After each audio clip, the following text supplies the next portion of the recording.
जय हिंद दोस्तों, कैसे हैं? उम्मीद करता हूं आप सभी अच्छे होंगे। आपकी प्रिपरेशन तैयारी बहुत ही अच्छी तरीके से चल रही होगी। आप सभी अपने टारगेट, अपने लक्ष्य, उसके ऊपर फोकस करके आप अपना हार्डवर्क, अपनी मेहनत लगातार भागों के अंदर कर रहे होंगे और उम्मीद करूंगा और विश्वास है कि आप अपनी मेहनत जरूर रंग लाएगी और आप अपने लक्ष्य के अंदर जरूर सफल होंगे। दोस्तों, हम तैयारी करते हैं पेपर की। हमारे पास में बहुत सारी वैकेंसियां होती है, हम पेपर की तैयारी करते हैं, पेपर देते भी हैं, मेहनत भी करते हैं, लेकिन फिर भी हमारा सिलेक्शन नहीं हो पाता।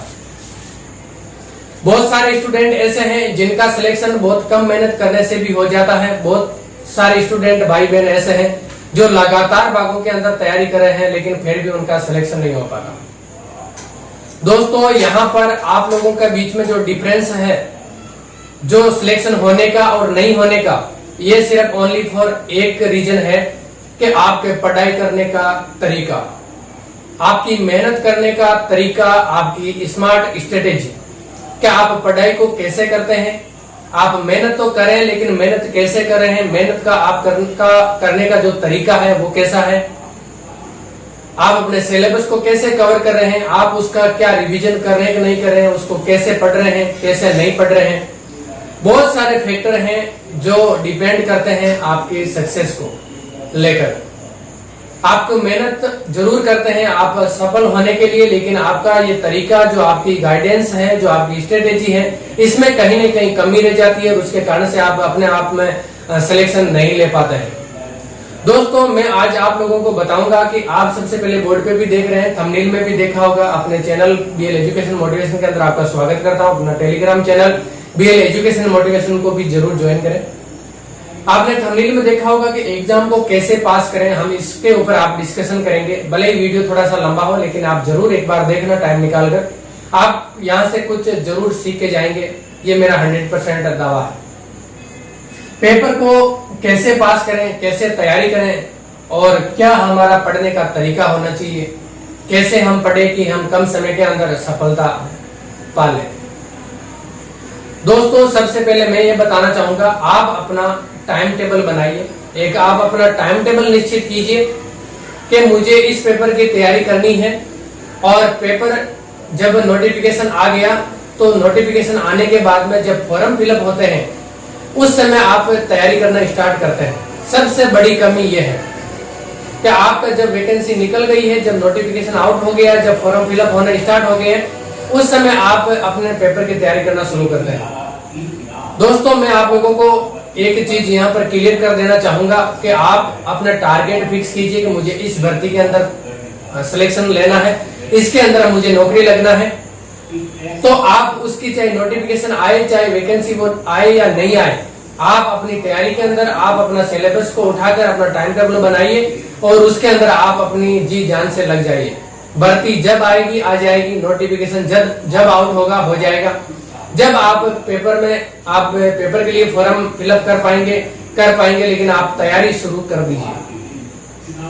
आप अपना सिलेबस लीजिए, सिलेबस के अकॉर्डिंग आप अपना टाइम टेबल बनाइए। मैं जैसे तैयारी करता था, मेरा वही मैं स्ट्रेटेजी आप लोगों को बता रहा हूं और अभी भी करता हूं उसी स्ट्रेटेजी से। आप मंडे टू फ्राइडे आपको क्या करना है? मंडे टू फ्राइडे आपको तैयारी करने का टाइम टेबल बनाना है, आपको स्टडी करना है मंडे टू फ्राइडे। सभी को बताता हूं, आपको भी बताऊंगा और मैं खुद भी करता हूं। मंडे से लेके आप फ्राइडे तक तैयारी कीजिए, जिसके अंदर आपको कितने घंटे पढ़ाई करना है, कितने घंटे आपको तैयारी करना है, ये आपके ऊपर डिपेंड करता है और आपके सिलेबस के ऊपर और आपकी हार्ड वर्क के ऊपर, आपकी जो कैप्चर पावर है उसके ऊपर डिपेंड करता है। उसके बाद आप इसको स्टडी के अंदर इम्प्लीमेंट कीजिए मंडे से लेकर फ्राइडे तक। सैटरडे को आपको क्या करना है? सैटरडे को आपको करना है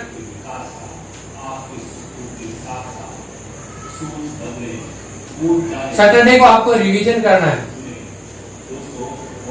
जो आपने मंडे से लेकर आपने फ्राइडे तक जो पढ़ा है, जो आपने स्टडी की है, उसका आपको सैटरडे को रिवीजन करना है।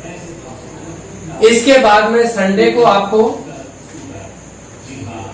जो आपने पढ़ा है या इसके अलावा जिस पेपर की आप तैयारी कर रहे हैं उसका, चाहे तो एग्जाम रिव्यू की बुक हो, चाहे आपके पास में मॉडल टेस्ट हो, चाहे क्विज हो, चाहे कुछ भी हो, उसके अंदर आप कम से कम 2 पेपर निकालिए। 2 पेपर निकालिए, 2 मॉडल पेपर कीजिए, 2 टेस्ट सीरीज कीजिए, 2 क्विज के पेपर कीजिए। ये आपका टाइम टेबल, आपका तैयारी करने का, पढ़ाई करने का तरीका होना चाहिए। मंडे से लेके फ्राइडे तक आपको स्टडी करना है, उसके बाद में सैटरडे को आपको जो पढ़ा उसका रिवीजन करना है, और संडे को आपको 2 test paper, model paper, quiz, test series कुछ भी हो आपको लगाना है। मैं बताऊं आपको इससे फायदा क्या होगा। वीडियो भले ही लंबा हो लेकिन आप लास्ट तक बने रहें, आप यहां से जरूर कुछ सीख के जाएंगे। मंडे से फ्राइडे तक पढ़ने के कारण आपका जो भी सिलेबस है आप इसको कवर करेंगे। सैटरडे को आपको रिवीजन करने से मतलब आपको ये फायदा होगा कि जो आपने 5 दिन के अंदर पढ़ा है, इस 5 दिन के अंदर पढ़ा हुआ एक बार आप उसको रिवीजन कर लेंगे तो आपको हल्का फुल्का आपके माइंड के अंदर बैठ जाएगा। आपका फेमिलाइज तो पहले आप हो जाएंगे, आपकी वो बैक मेमोरी के अंदर जाने के लिए तैयार हो जाएगा मैटर। संडे को आप जब क्विज करेंगे तो जो क्वेश्चन आपके क्विज में आए वो क्वेश्चन आपके यहां से क्लिक करेंगे और बिल्कुल आपके बैक मेमोरी में चले जाएंगे, आपको याद हो जाएंगे। उसके बाद में टाइम मैनेजमेंट सबसे बड़ा, जो आपकी पेपर के अंदर आप बोलते हैं कि क्वेश्चन लेंथी आए, इतने क्वेश्चन आए, इतना समय मिला जिसके अंदर हम कवर नहीं कर पाए, तो आपको ये टेस्ट पेपर, मॉडल पेपर करने से आपका टाइम मैनेजमेंट होगा। क्या होगा? Time management. टाइम मैनेजमेंट होगा आपका मॉडल पेपर करने से। तीसरी सबसे बड़ी जो आपका फायदा होने वाला है वो है कि आपकी एक्यूरेसी। एक्यूरेसी से आप समझ पा रहे होंगे कि आपको क्वेश्चन जब आप करते हैं, पेपर आप जब करते हैं तो उसके अंदर सही होने की प्रायिकता, कि आपके क्वेश्चन है वो कितने % सही हो रहे हैं। अगर आपने मान लो 80 क्वेश्चन सही किए तो 80 क्वेश्चन में से कितने % क्वेश्चन है जो आपके सही हो रहे हैं, वो होती है एक्यूरेसी। तो आप मॉडल पेपर, टेस्ट पेपर करने से आपकी एक्यूरेसी बढ़ेगी। और जिस पेपर के अंदर भी आपकी 95 से अबाव अगर एक्यूरेसी आ जाती है तो आपके नेगेटिव मार्किंग आने की संभावना बहुत ही कम हो जाती है, नेगेटिव नंबर कटने की संभावना बहुत ही कम हो जाती है। तो ये तो रहा आपका 7 दिन का तैयारी करने का सिस्टम जो मैंने आप लोगों को बताया। अब इसके बाद में आप लोगों को क्या करना है कि सारे के सारे सब्जेक्ट जो भी आपके सिलेबस के अंदर हैं, इनको आप डिवाइड कीजिए। मॉर्निंग से लेके नाइट तक जितने घंटे आप पढ़ते हैं उतने घंटे के अंदर सारे सब्जेक्ट को आप डिवाइड कीजिए और सभी सब्जेक्ट को एक साथ लेकर आपको चलना है, मॉर्निंग से लास्ट आप नाइट में जब तक पढ़ते हैं। ये नहीं कि आज आप खाली पॉलिटिकल साइंस पढ़ेंगे, ये नहीं कि आप आज ओनली फॉर मैथ पढ़ेंगे, ये नहीं कि आज आप कोई दूसरा सब्जेक्ट पढ़ेंगे। आप सारे के सारे सब्जेक्ट जो आपके सिलेबस के अंदर हैं वो सारे के सारे सब्जेक्ट मॉर्निंग से लेके नाइट तक आप पढ़ेंगे। उसके अंदर आप सभी सब्जेक्ट को, अगर आप 10 घंटे पढ़ाई कर पा रहे हैं तो 2 घंटे हर सब्जेक्ट को मिल रहा तो भी कोई दिक्कत नहीं, 3 घंटे मिल रहे तो भी कोई दिक्कत नहीं, 1 घंटा मिल रहा है तो भी कोई दिक्कत नहीं, लेकिन सारे सब्जेक्ट को साथ लेकर चलना है। इससे आपको क्या फायदा होगा? इससे दोस्तों आपको ये फायदा होगा कि एक सब्जेक्ट का जब आपने एक टॉपिक पढ़ लिया या एक बुक आपने शुरू की पढ़ना और लास्ट तक पढ़ते पढ़ते आपको 1 या 2 महीना हो गया, 2 महीने के अंदर आपने या 1 महीने के अंदर आपने एक सब्जेक्ट कंप्लीट किया। अब आप दूसरी सब्जेक्ट को ले लिया, आपने तैयारी करने के लिए, उसको पढ़ने के लिए स्टार्ट कर दिया दूसरी सब्जेक्ट को। अब इस सब्जेक्ट को आप पढ़ना शुरू किया और आपको 1 महीना लगा इस सब्जेक्ट को वापस तैयार करने के अंदर। यह तैयार होने के बाद में तीसरा सब्जेक्ट आपने फिर शुरू किया। मान लो आपके 7 सब्जेक्ट हैं और 7 सब्जेक्ट आपने पढ़ा, एक सब्जेक्ट पहले दिन से शुरू किया, 1 महीने में कवर हुआ, दूसरा दूसरे महीने में, ऐसे करके आपको 7 महीने के अंदर आपके 7 सब्जेक्ट हैं जो मान लो आपने पूरा पढ़ लिया। अब दोस्तों आप अगर रिवीजन करने बैठेंगे या आपके क्वेश्चन आएंगे तो मुझे बताइए, जो पहले आपने सब्जेक्ट पढ़ा था, पहले दिन आपने जब शुरू किया था कौन से सब्जेक्ट से किया, उस सब्जेक्ट को पढ़े हुए कितना दिन हो गया? 7 महीने हो गए आपको। अब मुझे बताइए उस 7 महीने के अंदर आपने उसका रिवीजन कर पाए, ने आपको दोबारा पढ़ पाए, तो अब उस 7 महीने के गैप के अंदर आपको इस बुक से कितना % आपको याद रहेगा? आपको मुश्किल से 20-30% इसमें से याद रहने वाला है। और अगर आप हर सब्जेक्ट को डेली लेकर अगर चलेंगे तो उस सब्जेक्ट के आप हर पेज के ऊपर आपकी निगाहें जाएगी, भले ही आप चैप्टर कोई सा भी पढ़ रहे हो, लेकिन उस बुक से आप टच में रहेंगे, उससे आप फेमिलाइज होते रहेंगे और वहां से उसमें गैप नहीं पड़ेगा कोई भी सब्जेक्ट के बीच में। और आपके एग्जाम के अंदर क्वेश्चन आएंगे तो आपको वहां से बिल्कुल क्लिक होंगे और आपको याद हो जाएंगे सारे सब्जेक्ट। ये आपको तरीका रखना है सब्जेक्ट को पढ़ने का। टाइम मैंने बता दिया कितने घंटे आप पढ़ पाते हैं, उस हिसाब से आप डिवाइड कर लीजिए।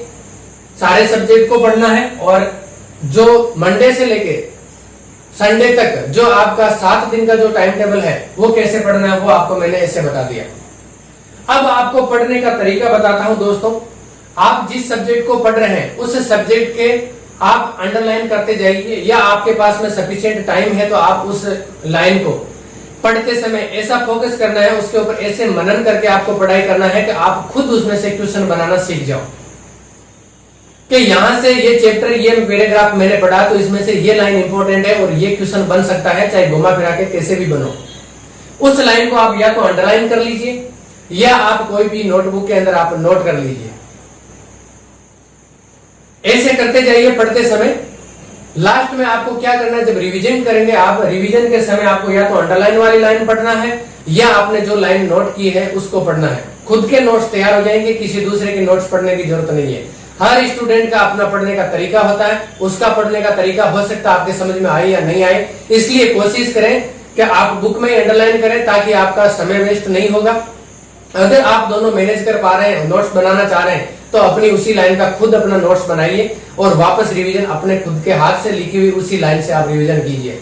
आपको बहुत बेनिफिट मिलेगा, आपको बहुत फायदा होगा। दूसरा आपको क्या करना है, आप 1000 बुक पढ़ने की बजाय, मैंने पहले भी ये बात बताई है आपको कि आप 1000 बुक पढ़ने की बजाय एक बुक को आप 1000 बार पढ़ें। यह सबसे बेस्ट तरीका होता है पढ़ाई करने का। आप 1000 बुक को मत पढ़िए, आप किसी भी, हर आदमी आपको अलग हिसाब से अपने हिसाब से बताएगा कि ये पढ़ लो, ये पढ़ लो, या इसमें से पढ़ लो, या इसमें से तैयारी कर लो। लेकिन आप एक बुक, एक एजुकेटर या किसी भी मोड को ले लीजिए, एक मोड आपके पास में होना चाहिए पढ़ाई करने का, स्टडी करने का। उसी से आप 1000 बार, उसको आपके पास टाइम है तो आप उसको 1000 बार पढ़ लीजिए। आप 10 बार पढ़िए, 50 बार पढ़िए, लेकिन एक ही बुक को पढ़िए और वो बुक लीजिए जिसमें सारा सिलेबस कवर हो जाए और उसी को आप पढ़ते रहिए। आपका 100% पढ़ा हुआ है जो आपका माइंड के अंदर जाएगा और बैक मेमोरी के अंदर स्टोरेज होगा, ये मेरा वादा है आपसे। इसके बाद में आपको क्या करना है, आप बुक से पढ़िए, अपने बनाए हुए नोट से पढ़िए। उसके अंदर आपको जो सब्जेक्ट का पढ़ रहे हैं उसी सब्जेक्ट का आप एक एजुकेटर, यूट्यूब के ऊपर या कहीं पे भी ऑनलाइन मोड हो, चाहे कोई भी हो, एक एजुकेटर को आप चूज कीजिए और उससे आप उस बुक में जो पढ़ा है वो आप वहां से रिवीजन कर लीजिए या वहां से एक बार आप समझ लीजिए, ताकि खुद से पढ़ा हुआ अगर आपको समझ में नहीं आया है तो आप एजुकेटर से समझ जाएंगे। इन दोनों का, एजुकेटर प्लस आपकी बुक, इन दोनों का कॉम्बिनेशन बनाकर अगर आप चलेंगे और एक बुक से ही आप अगर पढ़ना स्टार्ट करेंगे, एक बुक के ऊपर ही आप खत्म करेंगे, तो आपका सिलेक्शन है उसकी होने की संभावनाएं आपकी 100 गुना बढ़ जाएगी और आपका निश्चित रूप से सिलेक्शन होगा। दोस्तों, ये है तरीके आप लोगों के पढ़ाई करने के, आप लोगों को तैयारी करने के। अब इसके बाद में आपका एग्जाम होता है। एग्जाम होने के समय आपको बिल्कुल भी घबराना नहीं है। ऐसे नहीं सोचना है कि मेरे अलावा कितने सारे अभ्यर्थी तैयारी कर रहे हैं, स्टूडेंट भाई बहन तैयारी कर रहे हैं। आप ये सोचना है कि एक पोस्ट है और उस पोस्ट के लिए मैं अकेला तैयारी करने वाला हूं। ये सोच अगर आप माइंड में लेकर चलेंगे तो आपका सिलेक्शन श्योर होगा, आपका सिलेक्शन कोई नहीं रोक सकता। बाई चांस अगर आपका सिलेक्शन नहीं हुआ, आप पेपर में पास नहीं हुए, तो दिल को छोटा नहीं करें। ये सोच के आगे बढ़े कि ये मेरी एक सीढ़ी है जो सफलता की मैंने पार कर ली है असफल होकर, क्योंकि असफल वही होता है जो सफलता के लिए आगे बढ़ता है, जो सफलता के लिए कूच करता है। उस सफलता से आपको, उस असफलता से आपको वो चीज सीखनी है जो आपने तैयारी करने के दौरान गलती की है, या उस गलती को आपको सुधारना है उस असफलता से कि जो आपने एग्जाम देने के दौरान की है। ये सारी चीजें आप माइंड में रखकर अगर आप तैयारी करेंगे तो एक बेटर वे के अंदर आपकी तैयारी होगी। आपका माइंड है अपने टारगेट के ऊपर फोकस करके रखेगा और आपका सिलेक्शन है वो श्योर होगा। उम्मीद करता हूं आपको समझ में आया होगा। आप अपनी तैयारी के अंदर इसको इम्प्लीमेंट करेंगे और आप अपना सिलेक्शन है उसको सुनिश्चित करेंगे, अपने सपनों को उड़ान देंगे और अपने परिवार वालों का, अपने माता पिता का जो सपना और जो भरोसा है उसको आप बरकरार रखेंगे। जय हिंद, जय भारत।